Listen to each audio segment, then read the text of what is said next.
No.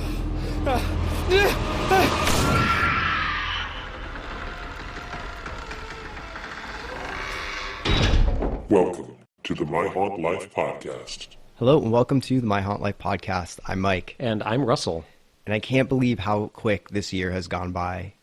We just had Thanksgiving and we're a couple weeks away from Christmas.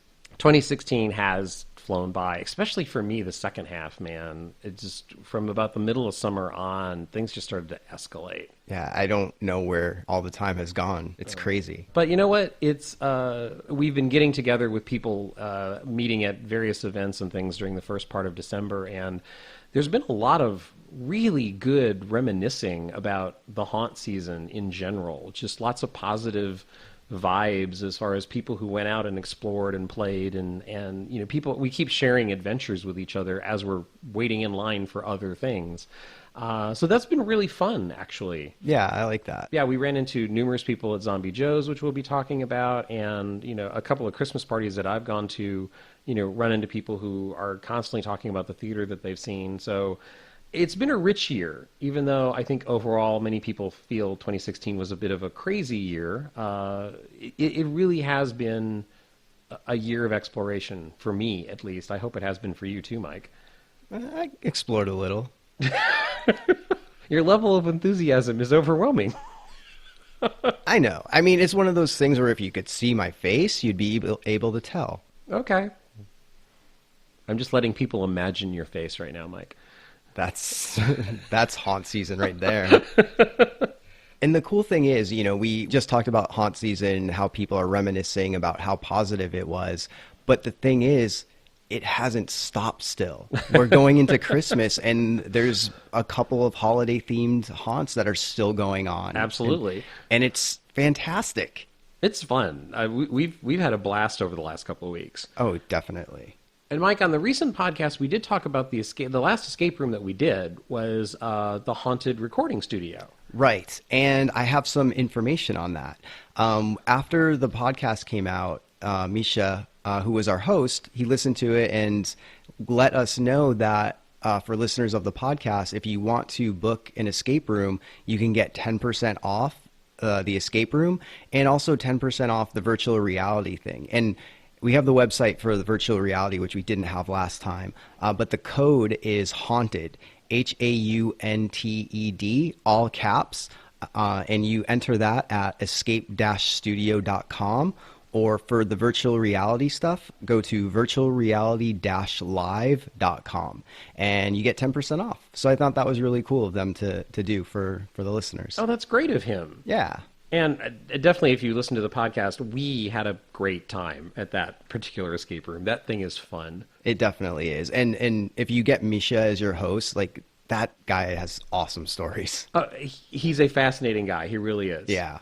Now, I guess the first holiday thing we've done is a night of theater. Which, this piece of theater has a little bit of a history to it, and I called you, Mike, and said, "Are you in this year? Because you haven't been able to attend one of these before." Right. And this is a piece of theater known as Spook Night, which it has been going on for, I believe, 3 years now. And it usually happens during the Halloween season, Mike. And I know I've missed one of them because I was working with the haunt, and because of our haunt schedule, I couldn't make it. I believe it was last year. But Spook Night is something that usually happens in October, and they didn't do it during October this year, but they wanted to do something. So they created a night of theater called Silent Night Spook Night. Now, was this different from the Halloween versions, or was it more holiday themed? It was definitely more Christmas themed, which was very cool and very hysterically funny in many ways. In the past, they've been a little bit more, I think, straight up ghost story, horror story.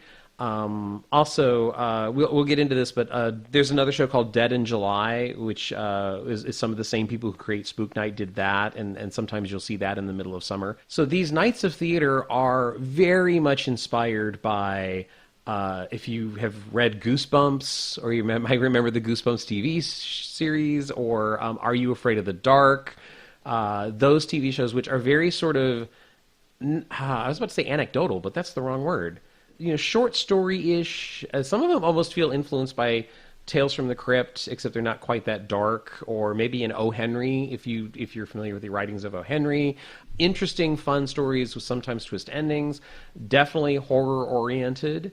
And Silent Night, Spook Night was a series of 4 different short plays, all centered sort of around a holiday theme, or at least a winter theme. Yeah, after that first story, the first thing that came into my mind was Tales from the Crypt. Oh, right.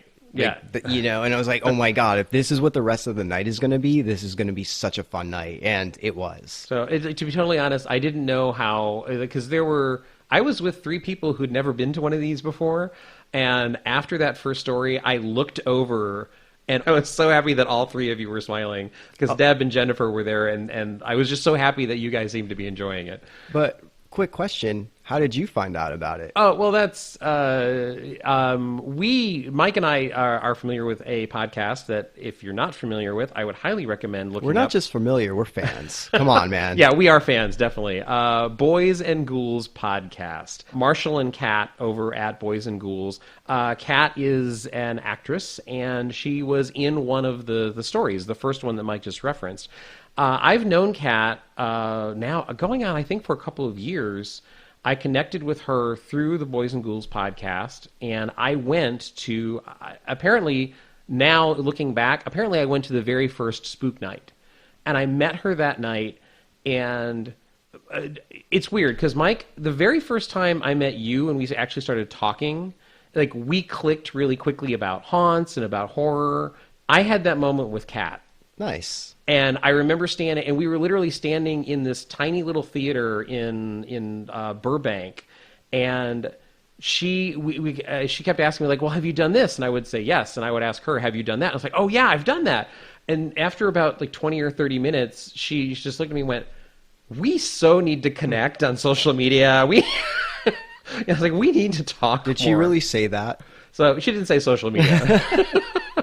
So, but yeah, and it was just, and so I have known Kat now for a couple of years, and I met her because she was in one of these shows. We just hit it off, and then it was just, she's one of those people that you just keep running into all the time, because she's everywhere all the time. Right. So, and she's really into spooky stuff. She and Marshall go on spooky adventures. The Boys and Ghouls podcast is a podcast where they choose a subject or a theme for each episode, and they sort of explore that theme individually, and then they come together and compare notes and see what they've learned, or trade funny stories or information about what they found on the topic. It's really a fun, very casual feeling, like you're hanging out with friends and learning some cool stuff. That's why I love the Boys and Ghouls podcast. So Kat was in this particular show, and I had reached out to her and said, hey, guess what? I'm coming back to Spook Night. And like I said, usually it's Halloween is the season that it's in. This was Christmas themed.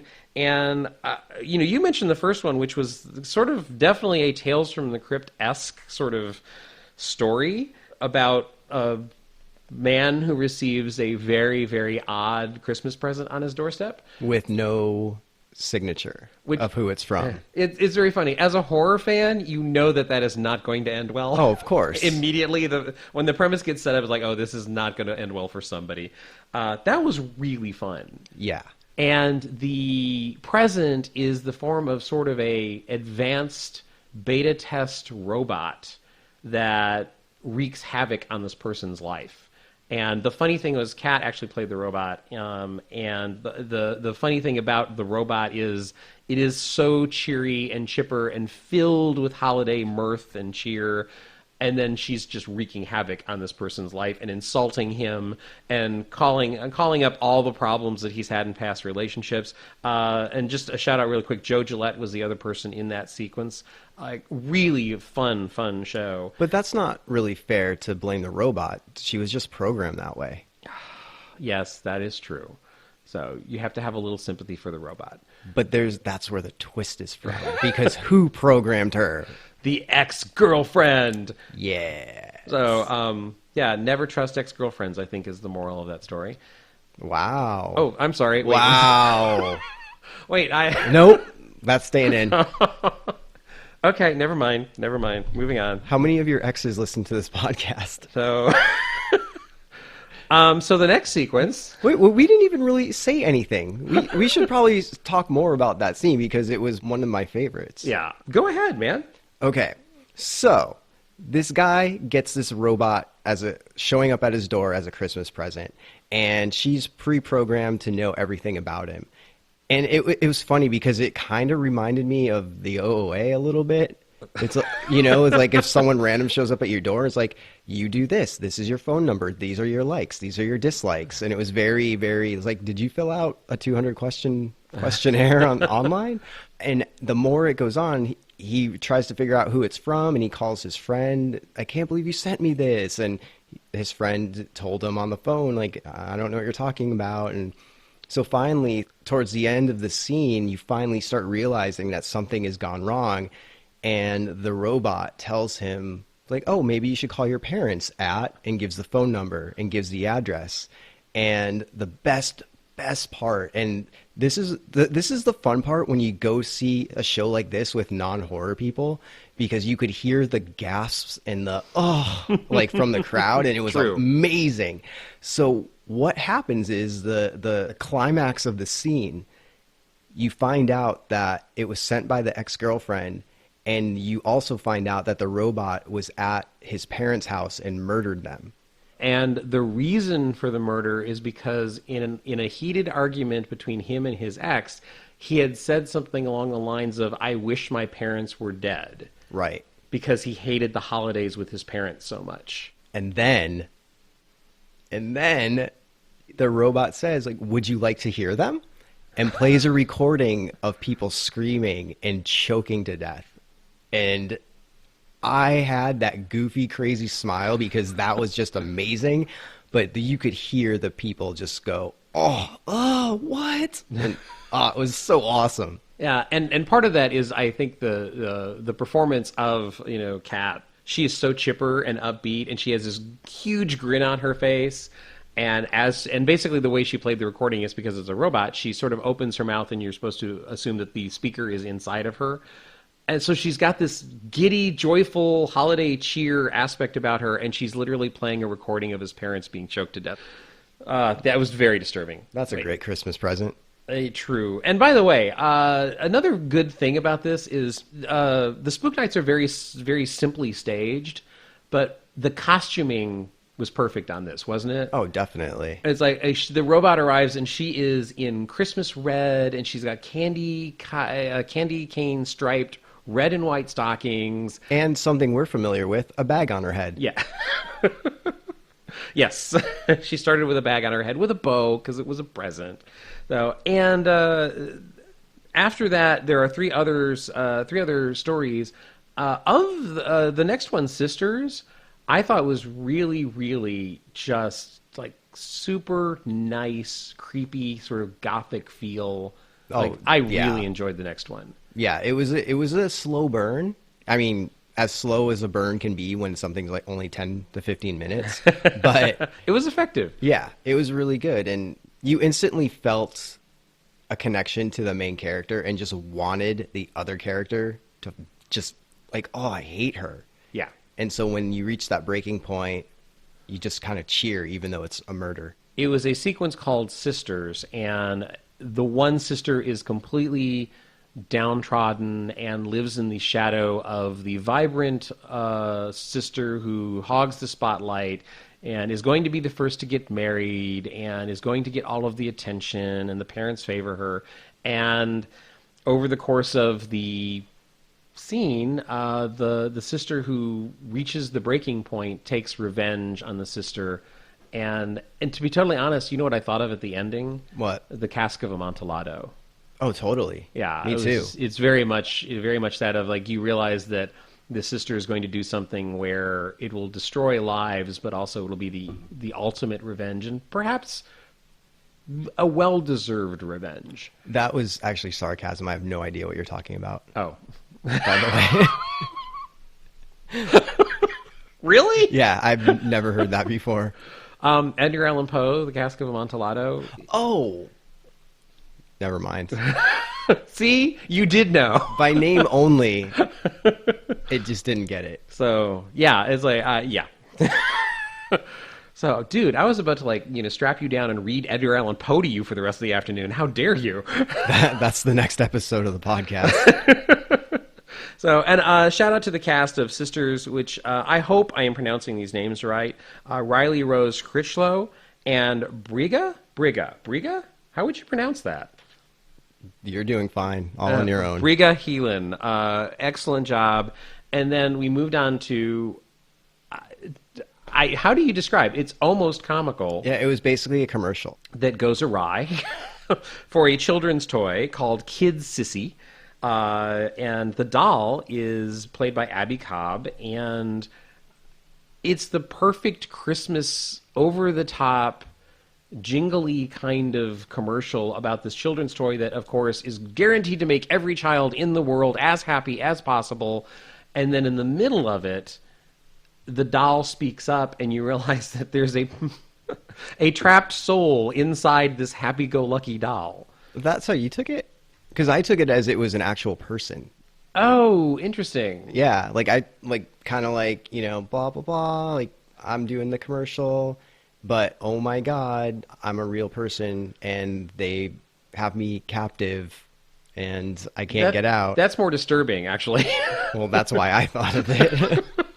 So well done. Yeah, because the thing is, you're going through this commercial, and there's background music, and it's kind of catchy, and the doll is sort of doing tumbling, and she's like rolling around on the floor, acting and she's like playing a little with kid. a stuffed animal, and it's so cute. Yeah, and then at one point she freaks out, and she's like, "Look, I'm not really here. Like, I'm not really this doll. Like, you need to help me. They won't let me go." And she went on with things about that, and then pleading for us to help her, and then she would just snap out of it and go back into the whoops. Oh, very creepy, but also very funny at the same time. And yeah, I really enjoyed that one. That's one of my favorites. Yeah. Oh, and then the ending one, Mike, what did you think of that? Because that was a bit of a change in tone for the evening. It definitely was. I mean, it was a cool story, but I think because it was at the end, it made the night seem to drag a little bit. Oh, interesting. Yeah, because I mean, especially when you have those, like the robot, and then you have the kid Sissy, is like, those are fun. It has horror, it has dark comedy, and then you go into this scene, and it's just a couple guys talking about growing up, and it was definitely a change of pace. And for me personally, it's cool, but as like, I look at things like headliners. Like, if I'm going to see a band, save the best for last. And for me personally, that wasn't the best for last. Oh, that's interesting. I totally see what you mean pace-wise, because they didn't end with a bang. Right. They ended with just a creepy, long, sustained note of ominous music. I mean, that's sort of... And wait, I didn't mean that literally. I meant the dramatic piece was sort of like a creepy, long, sustained note of ominous music. I see what you mean pace-wise, but we haven't said this yet. This whole evening of shows was written and directed by a man named Matthew Scott Montgomery, who has written the previous Spook Nights, and he is a talented writer, performer. I have been to a couple of the Spook Nights, and I've been to a couple evenings of other theater that he has written and directed. And that final scene, Mike, to me, is his strong suit. Because, and we talked about it afterwards, the fact that you meet these two guys, and they are reuniting. They grew up together. They were childhood friends and friends through high school. They've been separated for a while, and they reunite, and the conversation is so real. Right. And that is, I think, Matthew Scott Montgomery, who wrote and directed all of this, I think that's one of his strengths. And obviously, the comedy notes are great. The horror stuff he's got. But the reason that piece, I really love that last piece. See, and I think that, you always tease me about, like, going to more theater. And that's the kind of piece where that's the theater that doesn't interest me. Like, don't get me wrong. It was so well done. The writing was great and the acting was great. But it just doesn't interest me, especially when in my mindset, it was like, oh, I'm going to something creepy and horror. And there was a creepy vibe to it. Yeah, but, it ends with, it ends with death. Yeah. Everybody dies. that ends with like the two characters sort of being sucked out into the cold winter night by a witch character who has claimed previous family members of one of them. So it is a dramatic piece where these people are reminiscing, but you learn that there's horrible tragedy that one of them carries with them from his childhood, and that they as friends shared. And there's guilt about whether or not they did the right thing, or whether the one friend was there enough to offer support and be there as a good friend. And so all of that drama plays out, and then in the end, it's very sad that both of them end up meeting the same witch character that destroyed the family life earlier. So to me, I really like that piece. It's actually, I think it might be, my second or third favorite of all of them. Really? Yeah, absolutely. Wow. Because I think that, it's so real. You believe that conversation. Like you absolutely believed that those two guys were reuniting. Right. Like, and it's just, I just think that's his strength as a writer director is that. And yes, I loved all the comic stuff, and I loved the horror stuff. We mentioned Sisters, that piece earlier. That whole that ends with a strangulation that was so creepy. The fact that she was getting such joy out of that strangulation. Well, why else would you strangle someone? So I get what you're saying, but to me also, I think that I see pace-wise what you're saying, but for me, that was a good piece to end on. Okay. We're just looking at it differently. Oh, yeah. So, which never happens, which is odd. We should also point out that Matthew Scott Montgomery actually stars in that last piece with Andrew Puente, and I really, really enjoyed the relationship. And it's a fairly long piece. It's probably the longest piece of the night. Yeah. Yeah, but I do see your point about pace-wise. It would have been interesting if they had reversed the order a bit and ended with something a little more energetic. But I really, really did like that piece a lot. And also one thing I'd like to mention, during the haunt season, Mike and I spoke about Creep LA several times. We did multiple trips through Creep LA. Matthew Scott Montgomery, along with his brother Daniel, are part of the creative team behind Creep LA. So, they are definitely in the horror community, that's for sure. And also, I think this speaks to how much horror fan there is going on behind the scenes of Silent Night, Spook Night. They do their own podcast called Welcome to Deadcast, where they actually review the Goosebumps book series. If you are a fan of the Goosebumps book series, do a search for Welcome to Deadcast, and you will find that podcast on numerous formats that you can find podcasts. And, for Silent Night, Spook Night, Mike and I have sometimes talked about pop-up escape rooms. This is like pop-up theater because they usually last only 1 or 2 weekends. They're very popular. It's like when people find out about them, they sell out pretty quickly. So, if we get the heads up that one is coming, because last year they did one in the middle of July. If we get the heads up that one is coming, we will definitely mention here in the podcast. Yeah, it'd be interesting to hear if the turnout was better or as good as it was during Halloween, because there's so much competition during October. Oh, that's an interesting point. I would be curious to learn that as well. Because, the turnout was great for this. I think it was a sold-out crowd the night we saw it. Yeah, I hope that if they do this again, it'll be not in October. Oh, I love the fact that this was the beginning of December. Yeah. I absolutely love it. And I loved the themes, the Christmas touches to it, of the spooky stuff involving Christmas spirits and ghosts. And it just, it wasn't overt. It was just the right balance. It was just enough. I agree. And after that, I went to something that you had already done, which was Zombie Joe's Blood Alley Christmas. Yep. I'd gone the night before. And you literally left Silent Night, Spook Night and drove over to Zombie Joe's, right? Yeah, which is what I just said. Well, you didn't say immediately.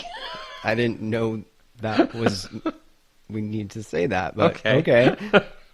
But yes, I immediately left Silent Night, Spook Night and drove in my car on the roads to Zombie Joe's. Immediately. And did you enjoy it? Yeah. Wow. wow is all I can really say. Yeah, Zombie Joe's Blood Alley Christmas was dark and twisted. Like, man, it was a little more dark and twisted than I expected, to be totally honest. Oh yeah, and it was more sexual than I expected. That's one of the things I was going to say. Compared to the last Blood Alley, this was definitely more sexual. I was in an audience, Mike, and I wanted to ask you this. The audience I was with, I think, actually got bothered a couple of times. Oh, definitely. I mean, same thing with the audience of the night I went. Like, there were people covering their faces and eyes during some scenes and like turning away. Yeah, there was one sequence in particular that I noticed a couple, particularly one woman in particular near me. It was a, shall we say, rapey vibe about the sequence. So, that explains the whole night. Yeah, there was definitely a rapey vibe going on during this show, and there was one scene in particular where it was a female victim, and in the sequence, and the woman near me really, really got upset. So I'm not going to have the conversation about did they go too far, because I don't think they did, but I mean, it's all personal. It's all personal, and the interesting thing, and I wanted to ask you about this, Mike. I had a conversation with someone afterwards about the overall theme of Blood Alley Christmas, and no, that's unfair. Not the overall theme of the show.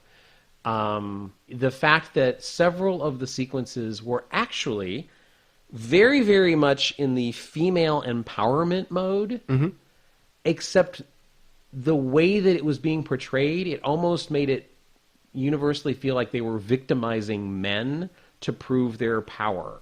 Okay. Did you pick up on that at all? And how do you feel about that? I mean, do you think I'm reading too much into it? Well, always. I mean, whenever you think that, just know I'm going to say yes, that you're overthinking it. But I mean, I clear my head out whenever I go to something like this. So when I see something like that, I don't think, oh, she's an empowered female. Like, I don't think that at all. Like, I never think that. Okay. So I just see it as like, holy crap, that girl's killing that guy by a way that only she could. Oh, interesting. So I don't look at it like that. I just look at it as entertainment, as messed up as as that is.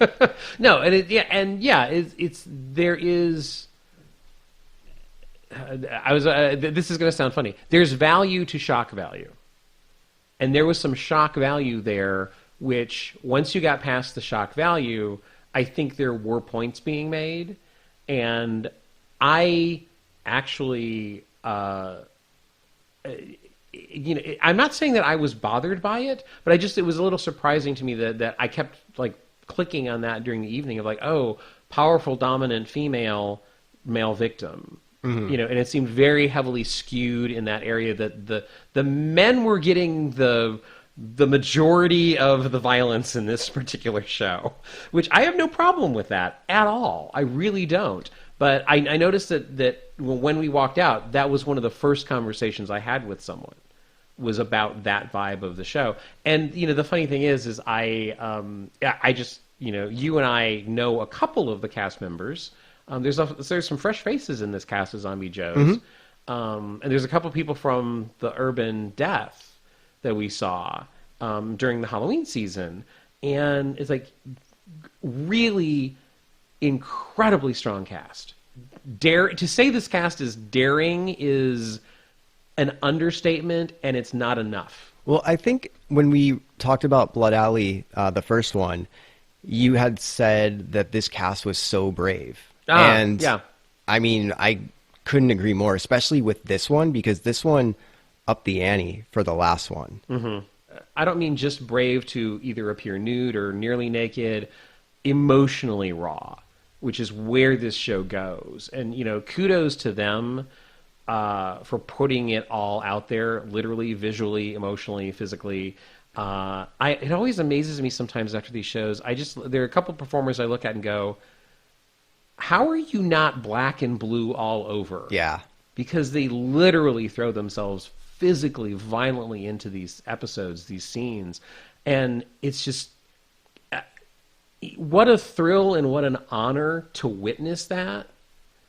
it's just like it turns me on to go see something like that where someone is risking so much. Yeah. It's as a theater goer, it's truly thrilling sometimes.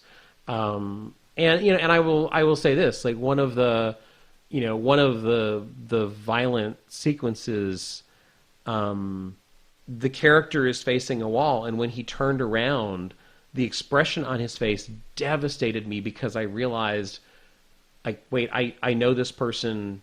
We're not close friends or anything, but I've met this person, encountered this person in the real world, and I saw this horrifically vulnerable side of him that really disturbed me. But I also am smart enough to like, holy crap, what a great performance! Like, wow. But it did its job. It got so you disturbing. Yeah. And I felt so bad, and I felt so sorry, and I go into the thing of like what, who hurt the woman in that sequence? Like, why does she have that anger? Why does she, and if I'm thinking like that, if I'm registering that during the scene, that means the cast is delivering on all cylinders. That means they are getting to me. That I just like there were several of those moments, but that one specifically hit me the hardest for this particular show. And also, we're making this sound almost like it's a completely horrific experience, and it's not. It's actually very funny too. Oh, definitely. But I think for a lot of people, it is a really horrific experience. So, I could understand that. But there are sequences that are just so disturbing. If I say the Christmas star to you, the fact that they end a sequence by hoisting a Christmas star at the weirdest, somewhat inappropriate time. For all the perverts out there, Eiffel Tower. Okay. You'll understand what we're talking about. Yeah, we'll just go with that. It's kudos to this cast and to Zombie Joe's Underground Theater. It was so incredibly provocative. And I for that, I give it major credit once again. And there's that New Year's scene, which I think all of us can relate to at one point in our lives. It's like, it's so heartbreaking. Like we were all of us were that person at one point. Like whether it be New Year's or a get together or, anything.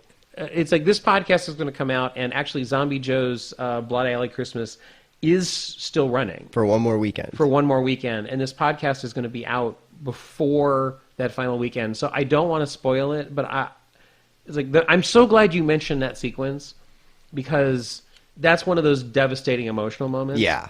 But it's how do we say this? How do we? Well, here the thing is also, it's not horror. No. It's basically real life that messes with you, but it's messed up in the way it messes with you. Yeah, if you've ever felt alone during the holidays, like that sequence encapsulates the emotion of realizing that you'd like someone to be there and they aren't. That sequence is so touching and so moving. And the night I saw it, Mike, you heard the audience react to that. Oh, really? Oh, it was this mix of awe, and it was this mix of like, oh. So it was a mix of you felt sorry for the lead, like the character who ends that sequence so poignantly.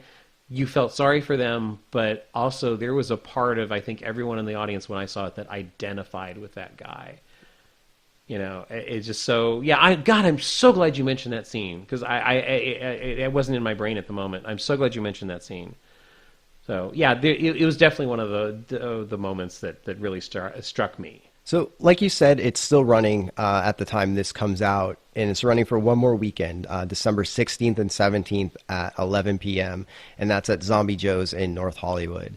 And for more information and to buy tickets, head on over to zombiejoes.com, on Facebook, ZJU Theater, on Instagram, Zombie Joe's, and also on Twitter, Zombie Joe's. And then that same weekend, we went and had our heads messed with a little more. Which, yes, you brought me into this one. Yeah. Even though it's funny because I had mentioned that I wanted to do this back when Dearly Departed had a garage sale, and it's the same block in Hollywood. It's right across the street. It's right across the street. And I looked over and saw the sign and I went, "Oh, that's interesting. I don't know what that is, but it looks interesting. We should do that sometime." And we did. What did the sign say?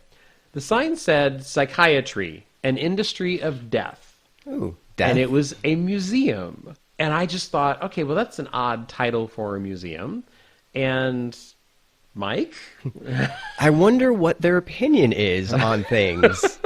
Yeah, exactly. They are not hiding their mistrust of psychiatry, shall we say. So from the website, this is part of the description. This state-of-the-art museum documents how psychiatry is an industry driven by profit, its pretended help often resulting in death. This entirely self-guided tour includes documentaries, artifacts, and displays of psychiatry's most harmful treatment devices. It is the definitive resource of historical and contemporary psychiatric theories and practices. So, Mike, this museum is so well done. It's a beautiful museum.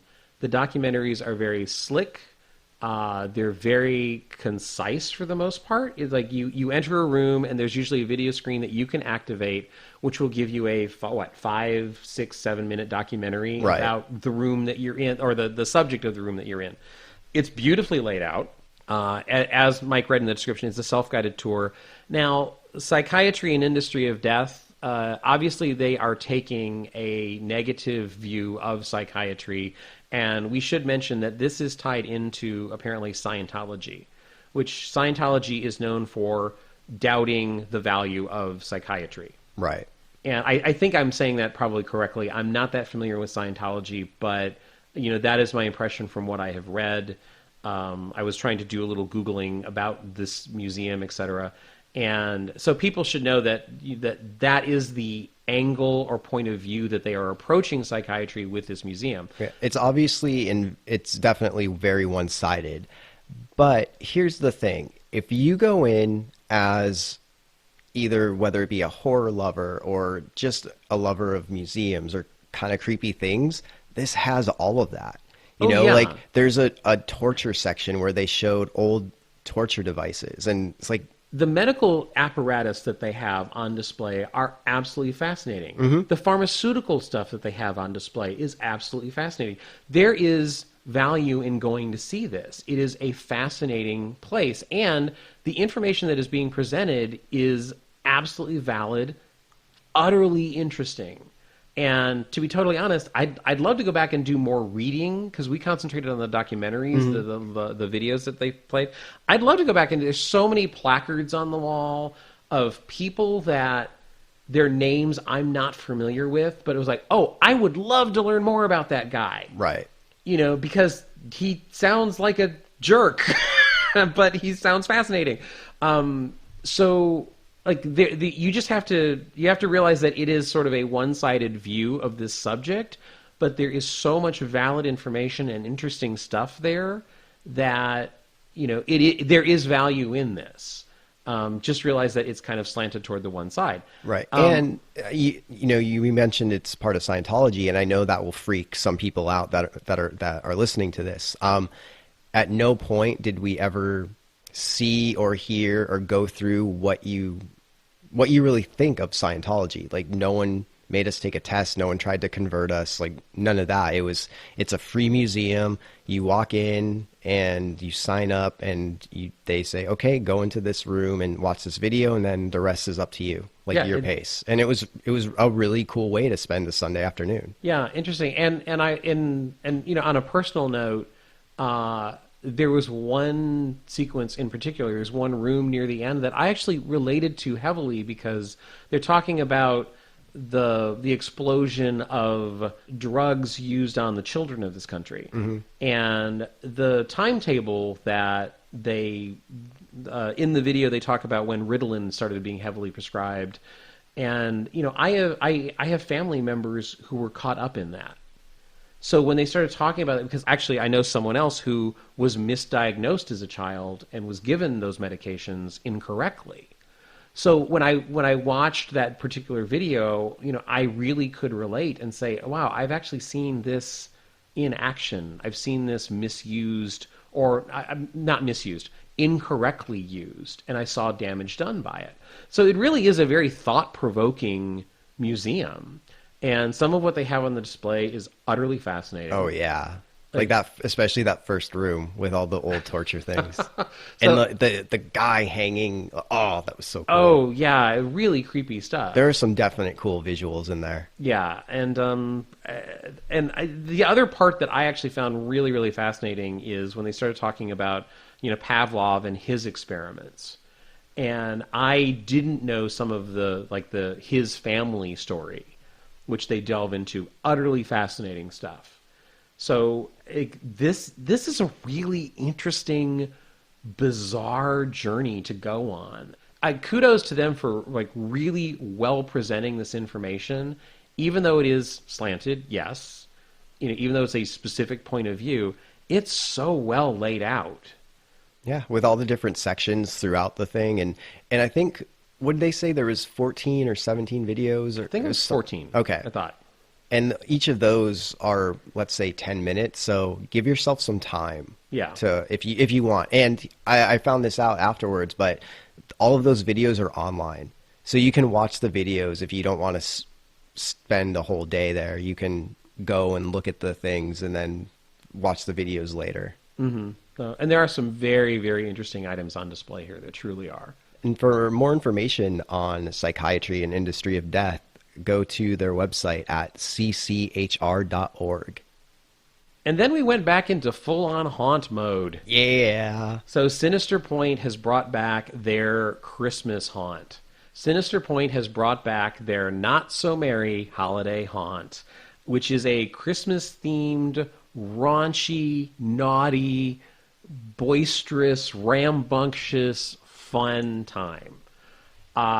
You go in, you meet the oddest, foulest Santa that you will ever encounter, and you get to make the choice of whether you've been naughty or you've been nice. And that was another cool thing that they did. They used the same footprint that they did as Halloween. So with Halloween, you could choose between 4 different paths. And with this one, like Russell just said, you could choose between 2, naughty or nice. And it works. Yeah, it absolutely does. It's so cool. And it's longer. Each one is longer than the Halloween show. But everything is just completely redone in a Christmas theme. Like the characters, the walls, and like that one wall that Jake had to do something to. Yeah, they have the most sexual wallpaper in one sequence of this haunt that I have never seen anything quite like that. It is definitely an R-rated experience, that is for sure. Did you have a favorite sequence? I had a lot, actually. Like, there's so many cool and fun things in this. Like, I love the interactivity. Yes. When you were elbow deep in something, that was one of my and favorites. You too. Yep. The woman that requests things of us. Oh, is that is? So I just flashed on 2 rooms simultaneously. Yeah. Are you referring to the woman I encountered the second time who asked me if I had been naughty or nice and wanted to know exactly why I had been naughty? Well, you had to crawl. So that room. Yes. Yeah. I mean, I guess there was this other scene where you were chained to a wall. That was pretty fun. Partially chained to a wall. And Mike. What? What? I was just surprised. I was like, Mike, give your description of that room from your point of view. No, that would be a spoiler. I feel like we need to say something. Well, we walk in and there is, I guess one of Santa's helpers. A very sexy helper. Who had a bed and she had a corset on, and there is a dummy chained spread eagle to the wall with a ball gag in his mouth. Mm-hmm. It's very, very bondage-esque. Yes. And Of course, when any character asks us who has been naughty or who deserves this, everyone points to Russell. Yeah, what is that about? Come on. It's just easier that way. And so she takes Russell and chains him to the wall. And that's it. And then we move on. Nothing else happens. No, and then she asked if somebody in the room wanted to punish Russell. Oh, is that what happened? And who volunteered, Mike? My memory's foggy. I don't remember. And who hit me? Hard. Is that what happened? Yeah. I don't remember. Yes, Mike had the chance to whip me one time, and he took it. Well, that hurt, by the way. Sorry. So, not emotionally, physically, I mean, it hurt. I'm just trying to prep you. So, for next haunt season. All right, I'm kidding, Mike, and look, Mike and I are friends. I took no offense to it. It was completely in character of the room. It was very funny. But Mike, she basically gives the opportunity of someone to spank me or hit me with a what was it? It was a chain. It was a chain. Yeah. And Mike just hauled off and hit me really hard to the point where the character in the room, the woman, the performer in the room, was stunned. I was proud of that. I actually, to be totally honest, so was I. The fact that we, between the two of us, gave a moment where literally she was stunned. Yeah. That was actually very, very funny. So, no offense taken. I actually thought it was very humorous. Well, I mean, I know you could take it. Yeah. So that's why. I've done worse in haunts. Exactly. So, and that's where my mind went to. Yeah. Okay. So, but it did take me really by surprise. I did not expect you to do that. And the fact that she reacted so unbelievably very, very cool. It was very funny for me. Anyway, moving on. The other room that I was referring to was you walked into a room and there was another very sexy elf kind of, I don't know, woman laying down on this a bed of fake snow, and she sort of asked who's been naughty and who's been nice. And once again, everyone volunteered me for being naughty. So I crawled up and whispered something in her ear that I had done, and she seemed very happy with my answer. Yeah. So she had you go through a separate tunnel. I hope you didn't hear my answer. No. Good. Okay. Good. Glad to know that. I don't want to know things like that. I don't want you to know things like that. So then basically, I think the only thing what was in the other tunnel? Just the tunnel. Oh, okay, because in the tunnel that... I think you got interaction. Basically, she tried to scare me as I walked. There was an opening above. At one point, you crawl, and there's an opening above, and she reaches down and tries to grab you and scare you. Yeah, when we went through that last time, we went in that room where you went in the other room. Right. And all three of us impressed her, so all three of us got to go through that Oh, that's side. excellent. That's what took you so long. Mm-hmm. And that's why, because I got... I went a separate path that last time, and I got out early, and I asked the guy, it's like, can I go crawl in the tunnel and scare them on the way out? And he was like, no, I can't let you do that. And I was like, we're really good friends. And he was like, are you really good friends? And I said, yes. And he's like, okay, go scare him, go scare him. And he was so excited that I wanted to scare. So I came back. I was hiding around the corner, scaring you guys as you came through. Oh, that's what you call scaring? Well, I got the first two people. You heard me. I think by the time that you got there, you heard me screaming at the other guys. No. So don't try to play it off like that. Someday I'm going to get you so good. I don't know how. Anyways. And the cool thing, just like Halloween, there were separate paths. Like you had mentioned the naughty or nice. But just like Halloween, there were those, I guess, common areas where the same paths would spit you out into the same part, no matter which path you took. But even within those, there were a couple places where you could veer off and make a choice. Right. Which was really, really cool. Yeah, it's very fun. And we bought a multiple pass ticket. So we were able to go through a couple of different times and try each of the paths. Yeah, and they offer the all-night ticket where you can go as many times as you want. They offer a front of the line. They offer a combo of those two, and they offer just a general admission. But if you were a fan of the Halloween show, I mean, this one I think it's definitely more fun. There are some scares. It's just a crude and rude, un-PC holiday party. Yeah, and if you are sensitive, this may not be the Sinister Point event for you. Right. Because they get very raunchy. Yeah. You will be called things. Yes. You will be touching things. Nasty things. You may have stuff sprayed in your face with your eyes open, so then when you walk, you can't see. So yeah, it's a little it's definitely raunchier than the Halloween version. I liked it. Oh yeah, absolutely. And they are open for one more weekend. Just like Zombie Joe's, they are open the 16th and the 17th. So if you're looking for some fun holiday cheer, in quotation marks, go check this out. And for more information and tickets, you can find them on the web at sinisterpointe.com, on Facebook, Sinister Point, on Instagram and Twitter, also Sinister Point. And we should mention that Point is spelled Pointe. There's Yep. an E at the end.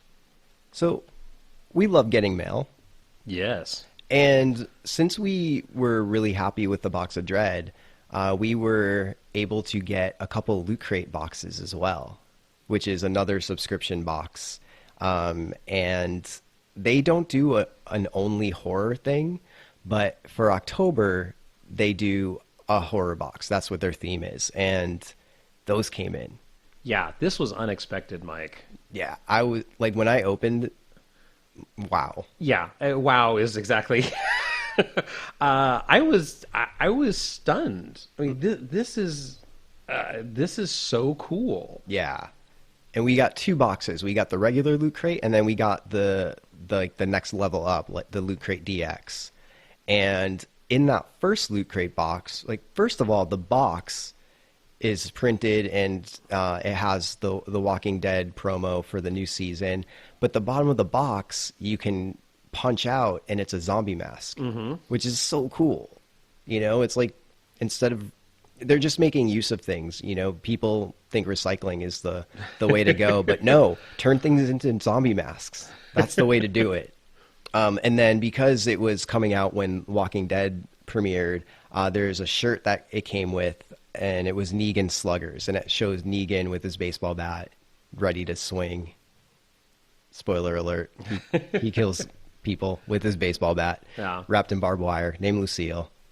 I actually really, really like the Camp Crystal Lake banner. Yeah. Isn't that fun? Like it's like a flag that would fly at Camp Crystal Lake, which was really, really cool. And how about the Leatherface plush? How cute is that thing? All right, I'm not a big plush guy. I'm just not. But I chuckled when I saw that because it's just so bizarre to have a Leatherface doll. And I mean it's a plush toy. So, you know, it's not a little action figure, it's not a model. It's an actual plush doll of Leatherface. And the cool thing is it's made by Kid Robot. Mm-hmm. And I mean, like, Kid Robot's mostly known for their vinyl stuff, but the fact that they're reaching out or branching out and doing things like this is really cool. And you know, there's two versions. There's a happy and sad. No, I didn't know. Yeah. What's yours? Is it yours is smiling? Yeah, you can see it. Yeah. And then if you get hungry. Really? Speaking of Leatherface, well, not speaking of Leatherface, but Leatherface, you know, he's a butcher. Yes. So if you want to eat his butchered meat, it's really nice that they included Freddy Krueger chopsticks. Yes, which I have. I think is that a Loot Crate exclusive? Yeah, everything has been so far. Oh, okay, I didn't realize that. Yeah, they're chopsticks coming out of Freddy Krueger's glove. It's like, I saw that and just went, who even thought of that? Well, it's funny because when I showed Debbie that, she was like, "Oh, white people chopsticks." Oh, because they're connected. Oh, because obviously round eyes don't know how to use chopsticks. Oh man! Send those emails to Mike@myhotlife.com. What? There's nothing. What are you talking about? Oh, I'm teasing. And you wonder why you got whipped. And then also there was a cool book. Really cool book about regrettable supervillains. Yeah, it's just fun. It's just so fun. Yeah, it's about the weirdest and strangest supervillains from comics. And Mike, you know that I've read comics at various times in my life, but like thumbing through that was such a kick for me because I'm not that familiar with comics, and so I looked at this and went, at first I was like, is this real or is this a joke? Are these actual real comic book villains? So, and it's like, it's really a fun book. It really is. I'm thumbing through it now. So, and what was hold on, I'm looking for the one that really took me by surprise. Seaweed Queen. Wow. I just really Seaweed Queen. That was the one that is it Aquaman's ex? So, that's actually a good point.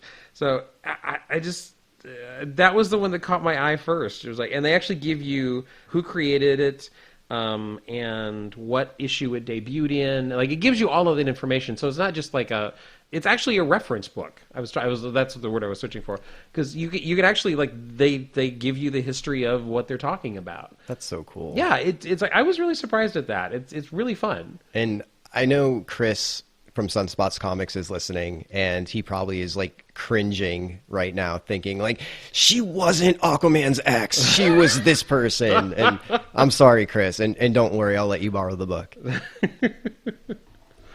And then the last thing in the box, and I opened this before you did, I believe. Yeah, you did. And as soon as I saw this, I knew you were gonna freak out because it's gorgeous. It's yeah, it was sort of at the bottom of the box. And for those of you who may not know this about me, like, my favorite horror film of all time is John Carpenter's Halloween.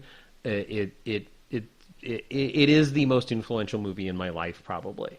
So it is a personal favorite, and included in this loot crate is an amazing loot pin for Halloween, and it is a beautiful pin which features partially the pumpkin from the iconic pumpkin with knife, and then on the other half of the pin is Michael's mask, and it is so gorgeous.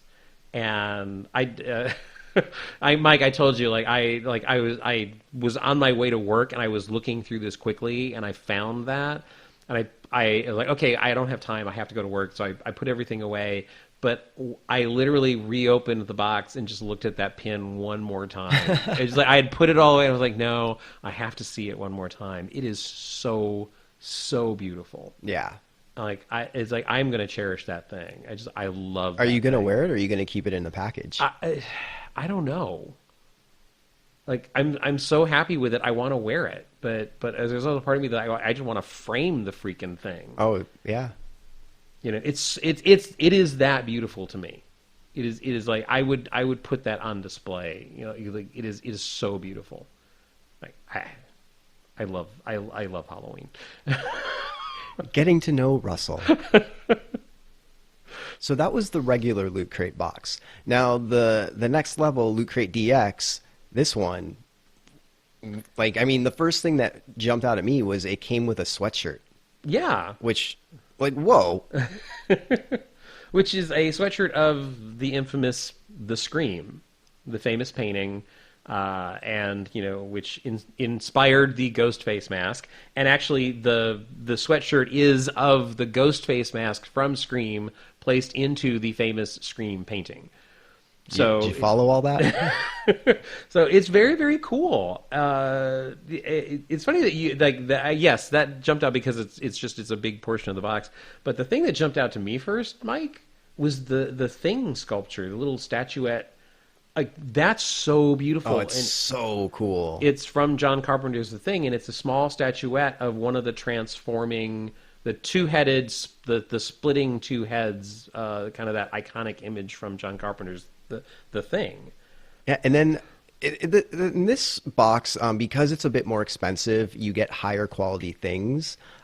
So, like, you get a statue like that, and it's probably like 6 inches or so, and yeah, I think so. Yeah, you know. And then next to that was a Walking Dead coffee mug, but it has a zombie inside the coffee mug. Yes, it's so cool, and it's kind of, it's bigger than a normal coffee cup. I think so too.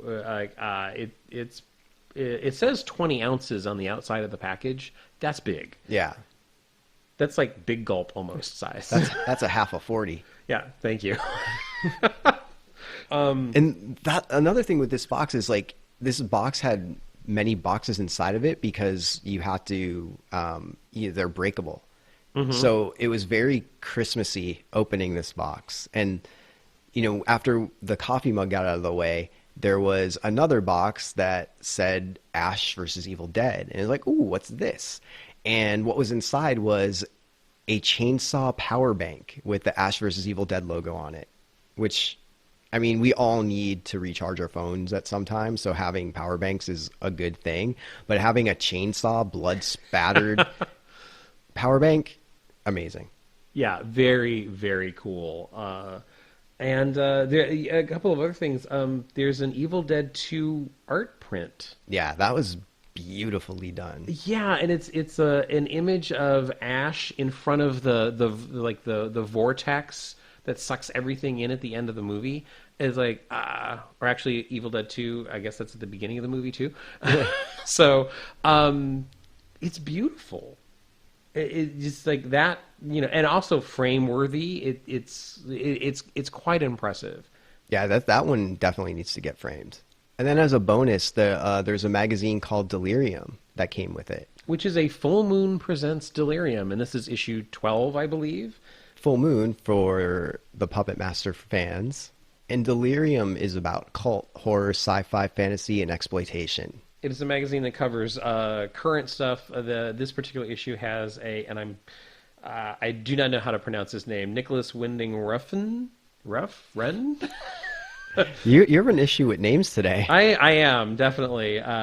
So who certainly, the director of things like Neon Demon, and there's also an article about, the 1980 film Alligator. So it's like it covers a wide range of topics. This was such a treat, Mike.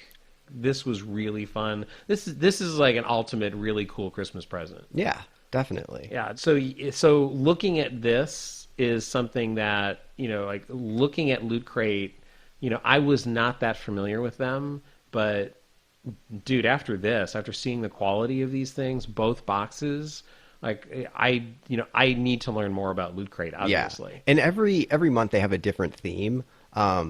So which is cool because you can do it by the month. And I had ordered a couple years ago, I had the October box, and it was cool. It was definitely horror, but this one, it's like night and day. Oh, okay. Like the one I got was cool, but this one is like, wow, there's so, like, you can tell they stepped up their game. Oh, excellent. So that's a good sign. And yeah, like based on these and the DX box, just what was included, and they're all exclusives. Like next October, I'm definitely getting everything I possibly can. Yeah. And then throughout the year, just see what each theme is. And if you'd like more information on Loot Crate, look them up at lootcrate.com, and on Facebook at Loot Crate, all one word, or on Instagram, Loot Crate, and also on Twitter, Loot Crate, all one word.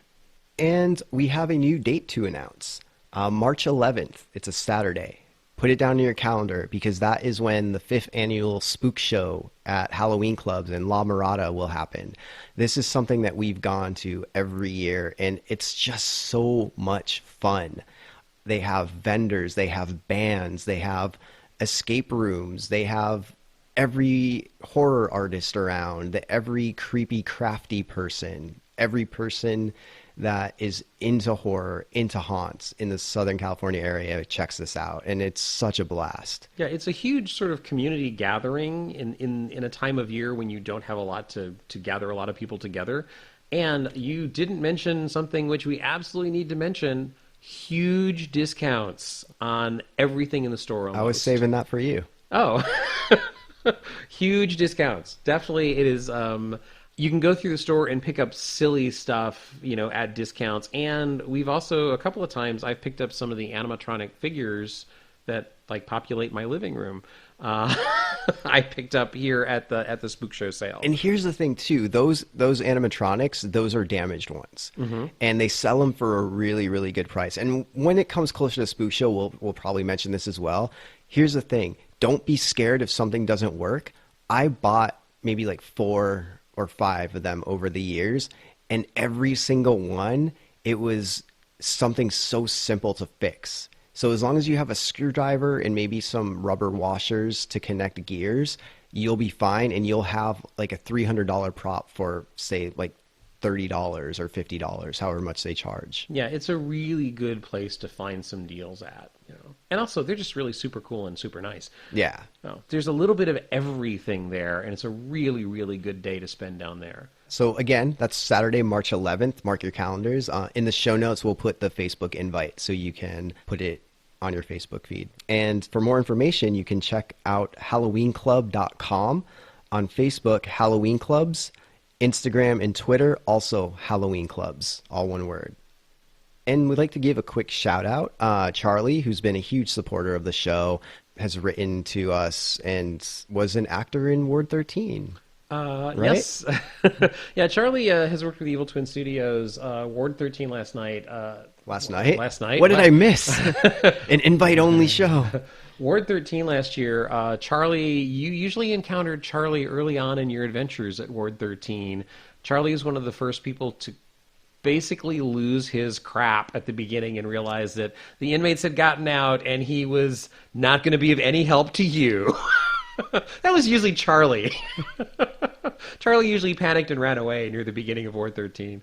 So, yeah, Charlie's great. And, you know, he's a great guy. Thank you very much for supporting the podcast, Charlie. Yeah, and he is a part of a new podcast called the Simply Scary Podcast, which is really cool. I've been able to listen to a few episodes, and it's a fictional story that's super creepy. And if you're into horror and creepy stories, that you would probably like this. Yeah, definitely give it a chance. You know, it's interesting that there are now lots of storytelling podcasts, and Simply Scary, I think, is coming right at the right time. I think it's really cool. Yeah.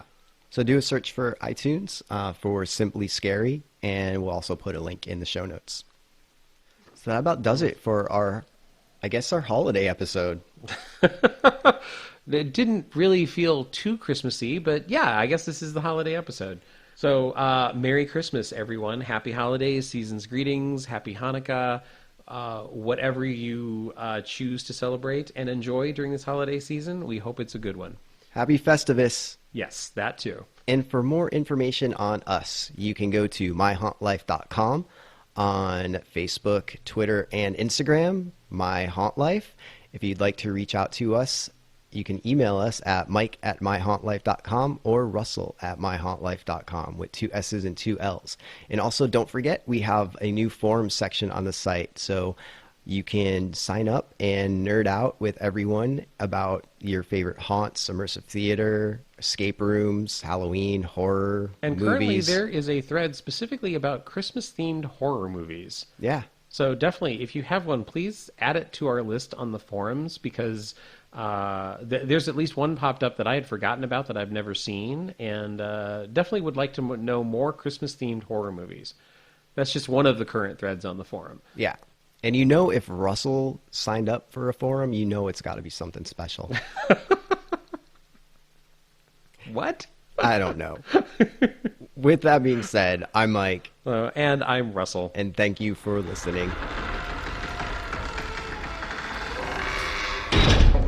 Are you gonna talk, dude? Jeez. I was forming a thought. You need a thought bubble, like if you're typing on a text message, like so I can see it over your head. Apparently, I had no service in that particular moment.